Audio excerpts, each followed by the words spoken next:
Growing and scaling a business is complex. It can be very scary and lonely trying to navigate it all. It comes down to the community of trusted people you surround yourself with. Let's dive in to the Business is People podcast. Welcome back, everyone. I'm super excited to have Lynn Turner, CEO of Core XP Business Solutions, back again as a guest. She covers so many facets around growth and around mindset and around helping businesses scale, which is very aligned with a lot of things that we do here at InThink. Marketing and growth as a service is a team sport. A lot of the things that we do have to coincide with all the partners that we might work with, that a business might have. All departments have to really understand all their goals and come together. Like nothing happens in a silo anymore. And today, Lynn is going to dive into more like what that experimental part looks like, exploring, because the businesses constantly have to be doing that today. And if you're not doing that, you're really not transforming yourself. So Lynn, welcome back. Thank you. Great to be here back with you, Kham. So, you have so many different focuses that you can dive into. And I think today we're really going to focus on the experimental and exploring side of it. But at the end of it, it's really letting people know it's a mindset that they have to have a shift in, because we see it ourselves when we go in and we're talking about marketing and demand generation and like why businesses are having challenges growing internally their people or growing their sales is they're having the old school mindset and mentality. They're not really open to newer things because, of course, you keep doing the old things and it's not working. You have to start doing something different. You have to, what we're calling is unthink your marketing and rethink your strategy. So I'm sure you're doing something very similar. You're trying to help folks unthink what they're doing and rethink what they need to be doing next. So let's dive into what that looks like. Absolutely. So this is part of a process that I've been developing. I call it the XP process, and we're only talking about a couple of them being exploration and experimentation. And this XP process really ties to exactly what you were talking about, Kham. It can help identify where an individual is with their mindset, as well as where an organization is with their culture. And this process was developed through me going through the process, quite honestly, and in the development of the business that I'm in today, Core XP. I didn't know what my next was. I was partnered in a business and I was just feeling like I needed to go in a different direction. And it was really about taking time and going out and exploring what is my next, because I didn't have it figured out. I don't think a lot of people have it figured out. I think people try to have it figured out, even if they have a plan. It's okay to not stick to the plan. It's a fluid thing. It's okay to change it because there's so many variables that happen in life and in business that as long as I feel like you have a framework, and that's what we try to do for all of our clients, right? Like, here's the framework, but there's flexibility here because you have to have some flexibility. You have to have some agility, especially, of course, we all know what we've been going through the last couple of years with the pandemic. So how did you kind of frame yourself to give yourself the freedom of experimenting or expanding to the next opportunity? Sure. Yeah. And I love that you put framework, because that was definitely what it was. So, I've been working in this field as a formally trained coach and facilitator for a very long time and doing things in a fairly traditional way, strategic planning and all of that. But having gone through the pandemic, I got introduced to a term, I'm not sure if I've shared it with you before, Kham, called VUCA, which VUCA came out of the military, and it basically came at the end of the Cold War, ironically enough, here we are. And it's an acronym that stands for volatility, uncertainty, complexity, and ambiguity. And if that doesn't sum up what we're currently going through, I don't know what does. And kind of understanding how people were dealing with change, because we were under tremendous, and that's really what VUCA is. VUCA is about not necessarily change, but really the pace of change, because things have sped up so fast. And how do people really deal with that? And I think you brought up the point that things are changing and your plans need to be fluid. and you need to be agile in order to adjust to things as they come because of VUCA. So that exploration piece is really about being curious and being a continuous learner, and really, I feel that clients, they know their business, right? They understand the ins and outs of their business and industry, but are they looking outside their industry to see things that could possibly be disruptive to them? I can relate myself because I call myself a learner, but it's not easy, Yeah. right? So like when you say you got to be curious, you got to keep learning, you got to keep growing. And I think people have the intention to do it, but they don't do it. And I don't know if it's excuses, but sometimes I have to catch myself to even say, okay, is this a priority? This is a priority for myself or my team to learn. Like, this is something we have to make sure we get done and learn this thing, because it's going to benefit us. It's going to benefit the people that we serve, our clients that we serve. So do you ever run into that where you feel like people want to grow, but they just can't get there? Like, what do you feel is the hurdle? Yeah, it's interesting. I think it's about understanding self, right? It's really that self-awareness piece, and especially as leaders. And at one time, traditionally, leaders had the luxury of time. Things weren't happening as fast, so you could take your time, absorb things, make changes. But today, things are being thrown at us so quickly. And in today's world, leadership have two basic roles. It's about managing the present and shaping the future. And typically what I find is it's very hard to find an individual that is good at both or can spend the time on both, right? So I think we talk a lot about it takes a village, right? And that's why you and I partner on different things, because we understand that. And it's understanding what are our strengths, what are our limitations, where do we operate best, and then how do we, based on that knowledge, how do we build a team around us so that we can cover all those different areas? When you're starting to work with someone or a business to like experiment, like here's a new way to approach this, what does that process look like? And like, how long does it usually take to see something like that get rolled out? Yeah, so the experimentation piece is, first of all, are they open to it? And that's where I'm saying it's about really understanding, having that understanding of self, whether it's for the individual or the organization as a whole. I was working with one organization and they were kind of feeling stuck.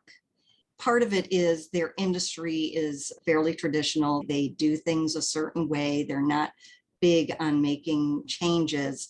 And for their culture, and they now have this particular organization has a new CEO and president who's more open-minded, but the prior CEO and president, I got the impression, I didn't know the individual, but they seem to operate under fear.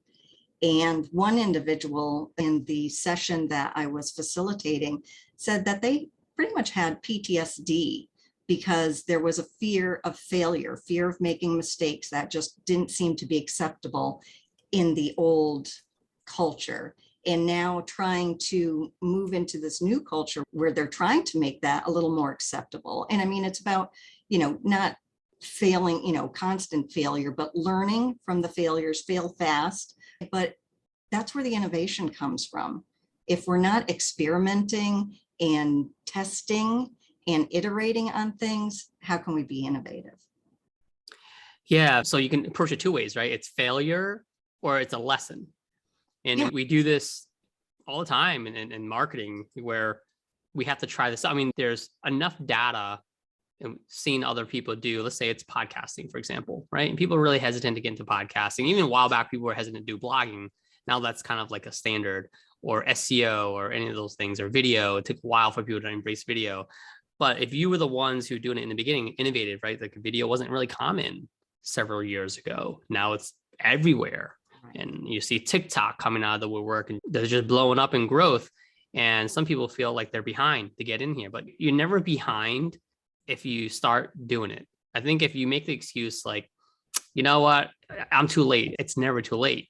You got to get into it. And then now, once you get into it, you start to see the results, reap benefits of whatever the goals are in that channel or that tactic. Then you can try to like hopefully change that mindset to be like, okay, I can now try something new because I actually did something and it worked.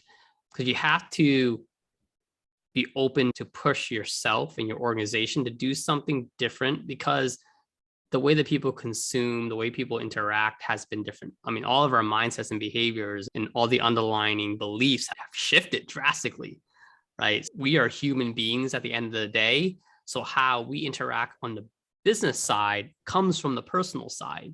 I think there's still a disconnect that we're trying to always educate our clients to say, when you're selling a product, either externally or you're selling culture internally, you're still speaking to that. That's a person. What drives them? There's a lot of psychology, and that's from a marketing, it's messaging. So it works internally and externally. So you have to really understand the human side of it and be open to try things and let it fail, because you learn from it, right? So maybe you have these internal surveys that you send out and you do it monthly. Is that enough? Not enough. Maybe you have to do it biweekly, or maybe you didn't ask the right questions. I mean, there's so many variables, but you have to keep iterating until you get to a point where it's working. And then all of a sudden it's not working. It's okay, because things evolve, things transform. So people will say, this has been working. The survey's been working. We had great culture. The NPS scores have been awesome for the last year. I don't know what happened. Well, look at the data, make adjustments, and then hypothesize and go. Absolutely. Absolutely. A lot of things came up as you were talking. So one of the things, there's an acronym for FAIL that I've used. And one gentleman that I shared it with, he's like, oh my gosh, he said, thank you for sharing that. And the acronym for FAIL is first attempt in learning. That's how we learn. And typically, a failure is something that we remember, right? Because of that emotion. And I know I've probably shared this before. I always ask the question, human beings, we're emotional beings with logic. I don't care what anybody says. We are emotional beings with logic. The closer we are to something, the more emotional we get. But to your point, emotions fuel our thoughts and our mindset, which drive our behaviors.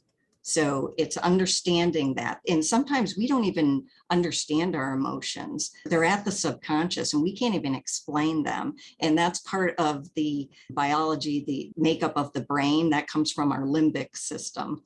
I've been doing a lot of diving into neuroscience and have been utilizing, you mentioned that I do a lot of people analytics, and there's a new assessment out called Agile Brain, which really truly measures emotion.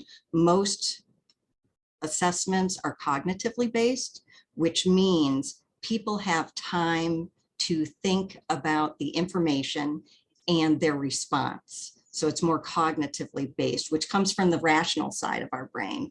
But this particular assessment really dives into the limbic system and into the emotion, which has no language. The rational side of our brain has language. The limbic side does not have language. So it's really important. And then the other thing that you were talking about was, so once you understand the power of our brain, Henry Ford had a quote that I use a lot, and I believe it.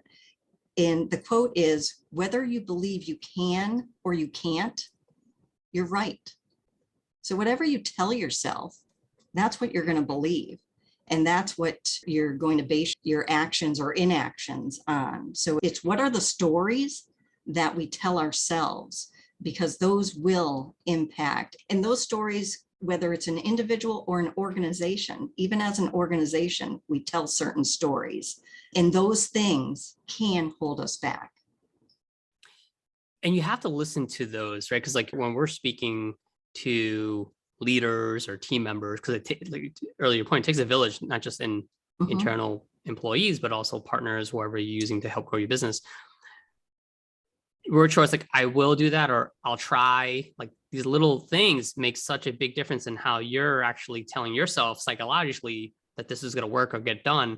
And also as a leader, if you say, yeah, let's try this, or versus, hey, we will get this done. right? And then the marching orders are put out. You execute a campaign, you execute, a leadership development program, whatever it is, makes such a huge difference in the success of that project or campaign that's going live. So, and we hear those things. We have to, even from our end, uncover and peel that onion to be like, it sounds like they want to do this, but there's a hiccup here. Right. There's a mindset that they're not clicking. They're like, yeah, we'll try something new. I know you guys are recommending this from InThink. We'll see how it goes. Versus like, we're very excited. Let's get this going. What do you need from us? So there's two different approaches to going live with that project. And we have to really uncover that. Is there other stakeholders? Maybe there's underlying beliefs that they think this is not going to work, but they have to do it because their boss or their company says they have to get this campaign going.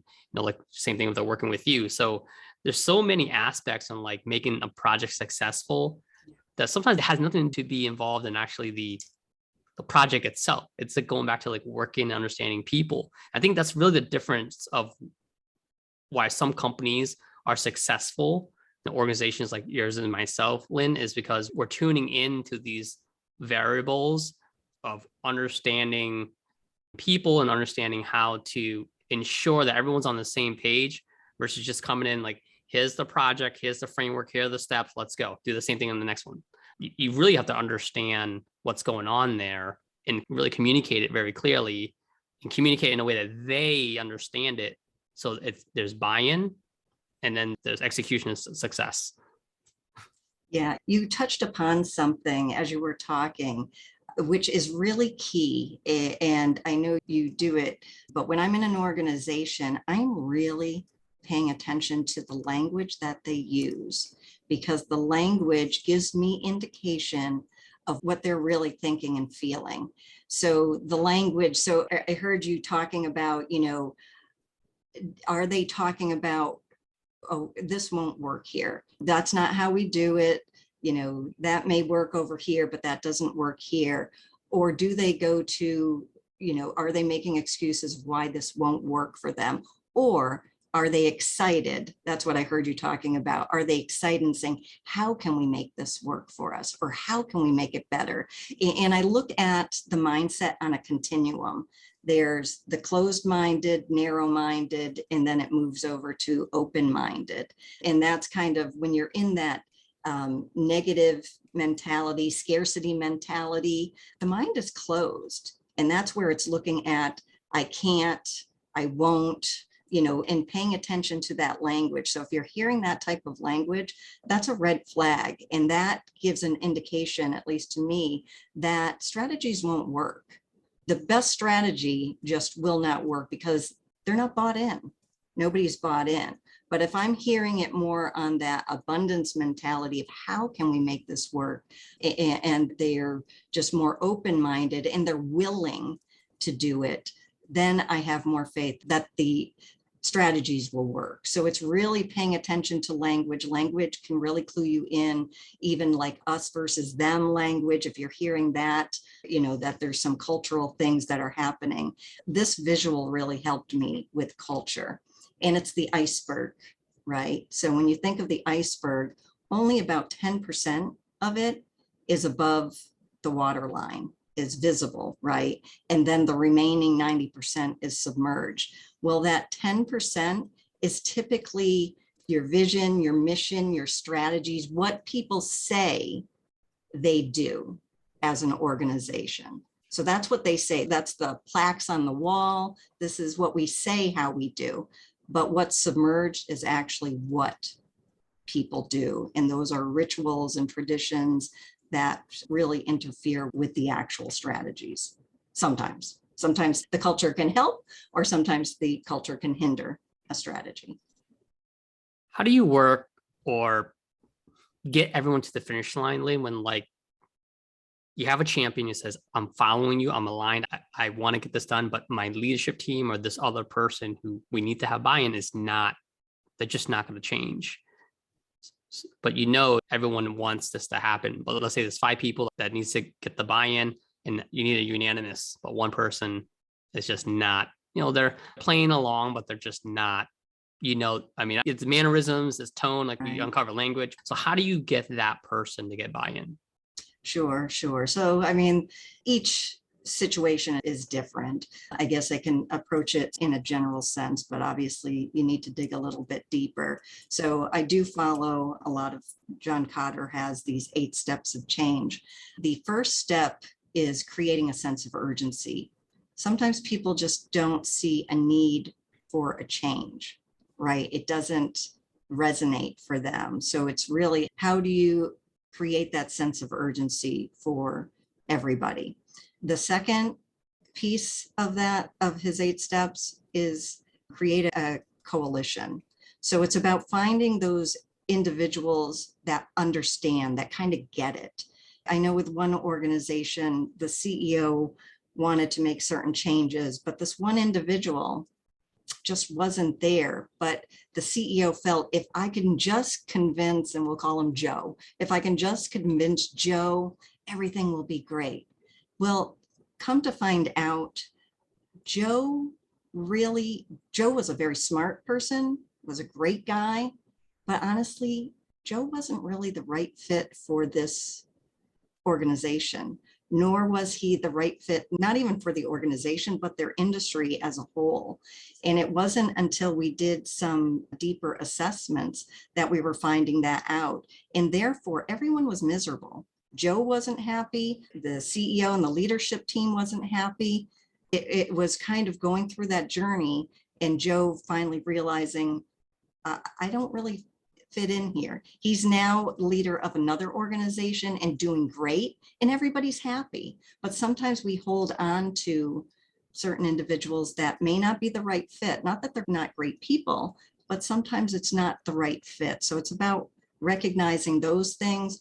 But 2, are you creating the sense of urgency to make a change and making sure everybody understands that? And if you're trying to do it alone, you got to create that guiding coalition, get other people involved to help be your advocates. So hopefully I answered your question. Did that make sense? Yeah, as you're talking, I'm playing through all these scenarios that I've already been through. Like because it's a collaboration. We come in as a Yeah. partner, just like you do. And it's like, Yes. okay, who are all the people involved? And what we've learned over the years is that you have to really dig even deeper. Like, is there any other person that's going to influence this project? Or Yes. like, will they get involved maybe halfway through it? So then we start to find other stakeholders, even stakeholders that typically would not get involved till the end. It could be someone who financially funds the program. It could be someone who is involved in HR, who later says, hey, like I need to know how this is going to impact our people. I know you guys are doing a lot of like marketing and sales over here, or it might involve a technology person like, hey, I see we might need to invest in some software because of the things that we're doing here, and we're doing some transformational stuff. So really, to your point, making sure everyone's aligned. And if they're not, it could really hurt a business. And sometimes we have to let the company come to that conclusion. Like you can't come in and just say, even though we have the experience kind of seeing these patterns, unfortunately, it's not a failure, but you learn from those types of situations. And they say, you know what, maybe this person should be in a different seat, or, hey, we're moving forward here. We're growing. It's working. But unfortunately, like, I think we need to take this responsibility and give it to someone else. And that's what we want to push leaders to have, that open mindset that it's okay to change, and the change could be within your own people, and just being vulnerable to say, hey, even if they've been there for 7 years, because we can appreciate the loyalty, but you have to make sure the business is successful at the end of the day, because then that person has a job still, and that person is still doing what they're passionate about in their role. But if you're afraid to make these important decisions to grow and be, even to be in these like pressure situations, then maybe this is not the right role for even that leader, right? And these are conversations that we have to have, is like, hey, we're going to go to market with this strategy. Like, these are the parameters. It's kind of all or nothing. Like it's like a recipe, right? Absolutely. Like you have a program, you can't do part of it. Like, this is what works. And they're bringing, you and I in to come in and make, these suggestions and with proof of concept that we have, but everyone has to be aligned on agreeing like, yes, this is going to work. And it's hard because it could be scary, because people to our earlier point, are afraid that this could fail. And then what happens if we lose time, we lose money. So I think the businesses that really grow are the ones that are open to embrace the unknown, because those are the ones that typically break through. Absolutely. And going back to our previous podcast, I mean, we talked a lot about trust during that last podcast. So if the organization doesn't have a foundation of trust, that's going to make things extremely difficult. There is a business case for trust. When you have trust, things happen faster. And because things are happening faster, costs go down, right? So you were talking about time, money, energy, all of those things. When you have trust and trust in each other, just things will happen faster. The other thing that came up for me as you were talking, so what happened with that CEO and Joe, the gentleman that he felt he had to, if Joe would just get it, everything will be fine. The other piece of that was the CEO had hired Joe, right? So it was like an admission that maybe I made a bad hire. And it was really personal. It was emotional, right? I know Joe, I hired him, and I want to make it successful no matter what. Well, that no matter what, if you're holding on to that, sometimes it's about accepting that, okay, maybe it wasn't the right fit, and that's okay. Just as long as you move through it, fairly quickly, because there is a difference between loyalty and performance. And I think organizations really need to look at that. What do you reward for? Loyalty or performance? Just because somebody shows up at 6 in the morning and stays till 6 at night, but what are they doing in that time? Are they focused on the right things? And it may not be, that they're a bad person, but again, going back to communication, are the expectations, have things been laid out clearly? And are you having those transparent and open conversations? And that requires trust. Yeah, I mean, all these are intertwining, right? And they work together. So I really enjoy our conversation today, Lynn. It kind of flew by, and we're going to dive a lot deeper in some other sections of what you do on our next episode. But any final remarks or takeaways that, if you can summarize everything, because you touched upon a lot of different layers, like what would be the biggest takeaway? Yeah. I mean, everything starts with self-awareness, I guess. Are you aware of where you are on that continuum of thinking? And sometimes it can be situational. Something might be happening in your world that just really has you closing down on your thought process. So I guess really it's about taking stock as to who you are as an individual. And my belief is we're all leaders. I don't care what your title is, but we're all leaders. So really understanding self, and it's a journey, right? So that's, I guess, where I would lead people. Well, thank you, Lynn. People can, I know, get a hold of you. We'll have all your information on the notes at the end. And we're looking forward to you coming back next time. Awesome. Love to be here. Thank you so much, Kham. If you have any questions and topics you'd like us to cover, please email me at podcast@inthinkagency.com or message me on LinkedIn.